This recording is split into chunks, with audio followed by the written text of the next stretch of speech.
उत्तर प्रदेश के जनपद फिरोजाबाद के क्षेत्र टूंडला के पास गांव गुरकुआ में श्रीमद् भागवत कथा का आयोजन 7 जून दिन बुधवार को गांव-गांव में शिव मंदिर से लेकर दादी माता के मंदिर पर होते हुए कलश यात्रा निकाली गई। तो वहीं पर उपस्थित कथावाचक योगी शास्त्री जी ने बताया कि श्रीमद् भागवत कथा कराने से क्या लाभ होता है, दुख दूर हो जाते हैं। बड़े हर्षोल्लास ढोल नगाड़ों के साथ बेहद उत्साह के साथ कलश यात्रा निकली। 101 कलश कन्या बनी नन्ही मुन्नी बेटियां। कथावाचक योगी शास्त्री जी ने मीडिया से बातचीत के दौरान बताया कि किसी भी स्थान पर बिना निमंत्रण के जाने से इस बात का ध्यान जरूर रखना चाहिए कि जहां आप जा रहे हैं वो आपके अपने इष्ट या अपने गुरु का अपमान तो नहीं। ऐसी जगह पर नहीं जाना चाहिए। टूंडला से गीतम सिंह निषाद की रिपोर्ट, कैमरामैन मोकम सिंह के साथ।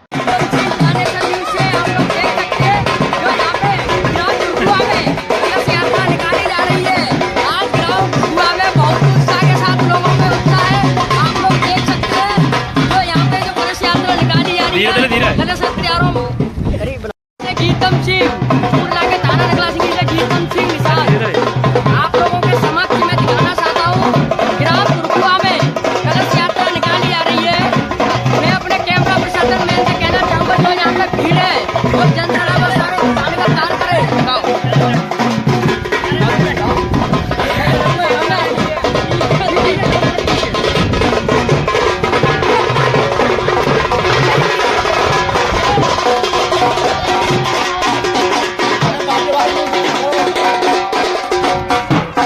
सलाहों के साथ यहाँ पे कलश यात्रा निकाली जा रही है। मैं अपने कैमरामैन मोकम सिंह के साथ टूंडला से गीतम सिंह निषाद की रिपोर्ट।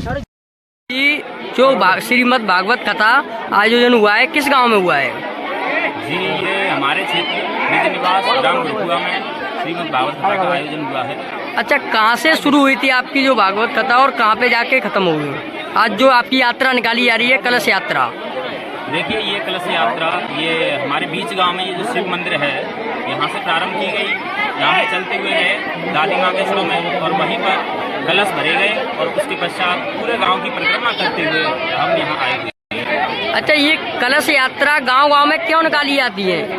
देखिए इसका भी एक महत्व है, प्रत्येक चीज का एक महत्व होता है जी। शास्त्र हमारे कहते हैं कलशस्य मुखे विष्णु कंठ रुद्रे समास्त्र अत्र गायत्री छंदसा माता ब्रह्म योनि नमोस्ते। अर्थात कलशस्य मुखे विष्णु, कलश के मुख में विष्णु का वास होता है, कंठ रुद्र समास्त्र और बीच कलश में शिव का और अंत में ब्रह्मा जी का वास होता है। कलश जो है वो ब्रह्मा विष्णु महेश का ही प्रतिरूप है। और कहा गया है इस कलश में हम जो जल भरते हैं, कलश यात्रा द्वारा नदियों का जल भरा जाता है।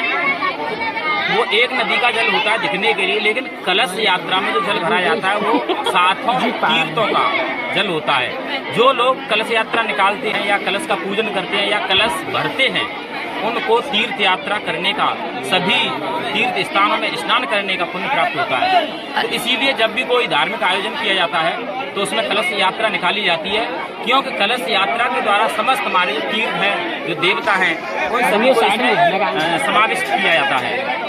आपने जो शुरुआत में कथा की थी वो कहाँ से की थी? देखिए हमारी जो शुरुआती दौर था वो भी इसी गांव से हुआ, अपनी जन्मभूमि इसी ग्राम गुरकुआ से।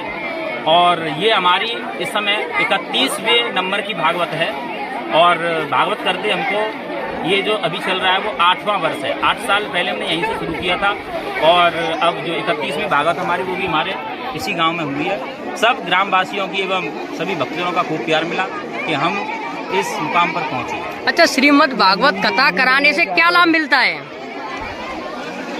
श्रीमद् भागवत कथा सुनने और कराने से शास्त्र कहते हैं यस्य फले नास्ति तपसा न योगिनम समाधानम लभते तस्य फलम लभते कलोकेशवम कीर्तनाथ। जो फल पुराने युगों में व्यक्तियों को तपस्या करने से, तप करने से, दान करने से, पुण्य करने से नहीं मिलता था, इस कलिकाल में, इस कलयुग में श्रीमद् भागवत कथा कोई व्यक्ति यदि एक दिन एक घड़ी आधी में पुण्याद तुलसी संगत साधु की हरे कोटि अपराध।